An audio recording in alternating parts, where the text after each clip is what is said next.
Στον αγώνα του Κασμίρ. Είναι μια υπόθεση που αφορά όλους. Το Κασμίρ είναι η πιο στρατιωτικοποιημένη περιοχή.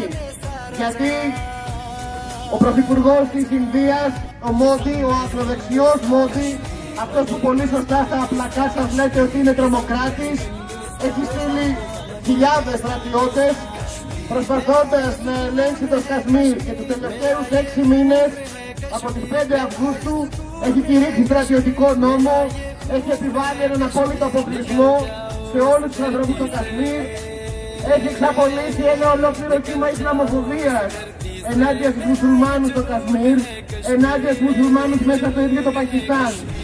Και άρα ενώνουμε σήμερα τη φωνή μαζί σας και λέμε αυτοδιάθεση στο Κασμίρ, έξω ο Ινδικός στρατός από το Κασμίρ, ο κόσμος εκεί έχει τη δύναμη να παλέψει. Και η καλύτερη σύμμαχή του είναι το εργατικό κίνημα στην Ινδία, φίλες και φίλοι. Δεν πρέπει να το ξεχνάμε αυτό. Πριν από 2 εβδομάδες έγινε η μεγαλύτερη γενική απεργία ποτέ, με εκατομμύρια εργάτες και εργάτριες να διαδηλώνουν στην Ινδία ενάντια στην κυβέρνηση Μόντι, ενάντια στην πολιτική της που κόβει μισθούς, που ιδιωτικοποιεί, που βάζει στο στόχαστρο τους μουσουλμάνους.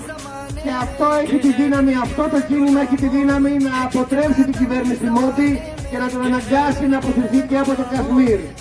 Δίνουμε την ίδια μάχη όμως και εδώ στην Ελλάδα. Και εδώ στην Ελλάδα παλεύουμε ενάντια στη δικιά μας κυβέρνηση, την κυβέρνηση της Νέας Δημοκρατίας, που πέσει το χαρτί του ρατσισμού, που καλλιεργεί την Ισλαμοφοβία, που προσπαθεί να διασπάσει την ενότητα του εργατικού κινήματος. Ντόπιοι και μετανάστες, πρόσφυγες, όλες και όλοι μαζί έχουμε τη δύναμη να τους σταματήσουμε. Από τη Μόρια που οι γυναίκες και οι άντρες βγαίνουν και εξεγείρονται στις φυλακές και στα στρατόπεδα συγκέντρωσης, μέχρι όλες τις κοινότητες των μεταναστών που διεκδικούν ίσα δικαιώματα, χαρτιά νομιμοποίηση για όλους.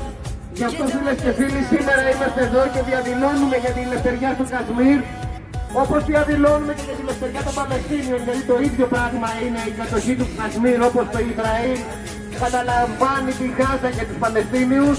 Και θα συνεχίσουμε τον αγώνα μας στις 21 Μάρτη. Βάλτε από τώρα αυτή την ημερομηνία στο ημερολόγιο όλων μας. Στις 21 Μάρτη, στη Διεθνή Μέρα ενάντια στο ρατσισμό και το φασισμό, πρέπει να πλημμυρίσουμε την Ομόνοια στις 3 η ώρα και να κάνουμε ένα τεράστιο συλλαλητήριο. Να απαιτήσουμε οι φασίστες της Χρυσής Αυγής να μπουν βαθιά στη φυλακή, γιατί ξέρουμε ότι όσο κυκλοφορούν ελεύθεροι απειλούν τις δημοκρατικές ελευθερίες και τα δικαιώματα όλων μας, ντόπιων και μεταναστών, και ταυτόχρονα να διεκδικήσουμε να κλείσουν τα στρατόπεδα συγκέντρωσης, όλοι οι πρόσφυγες και οι μετανάστες να είναι καλοδεχούμενοι, ίσα δικαιώματα και χαρτιά. Είμαστε μαζί, θα κερδίσουμε με το Κασμίρ, θα κερδίσουμε τα δικαιώματα όλων εδώ στην Ελλάδα. Να είστε καλά. Ριστάκια! Κασμίριον σε ριστάκια! Κασμίριον σε ριστάκια! Κασμίριον σε ριστάκια! Τώρα σας είναι καδόρμε σε ριστάκια! Κασμίριον σε ριστάκια! Κασμίριον σε ριστάκια! ईदी तक जंग रहेगी, इंडिया की बर्बादी तक जंग रहेगी, कश्मीर की आजादी तक जंग रहेगी, इंडिया की बर्बादी तक जंग रहेगी, इंडिया की बर्बादी तक जंग रहेगी, कश्मीरियों की आजादी तक जंग रहेगी, पाकिस्तान कश्मीर बनेगा, पाकिस्तान कश्मीर बनेगा, पाकिस्तान हम लेके रहेंगे आजादी, हम लेके रहेंगे ऐसे पता लग रहा है हक हमारा, आजादी है हक हमारा।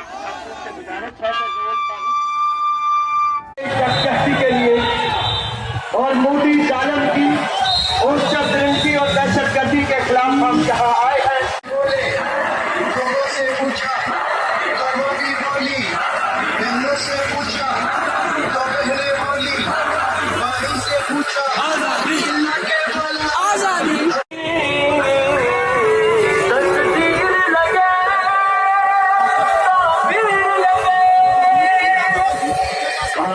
शोलों से बनी तस्वीर लगे, जुल्म जबर की जंजीरों में असीर।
रिश्ता क्या, कश्मीरियों से रिश्ता क्या, कश्मीरियों से रिश्ता क्या, कश्मीरियों से रिश्ता क्या, थोड़ा सा सीने का जोर में, से रिश्ता क्या, कश्मीरियों से रिश्ता क्या, कश्मीरियों से रिश्ता क्या,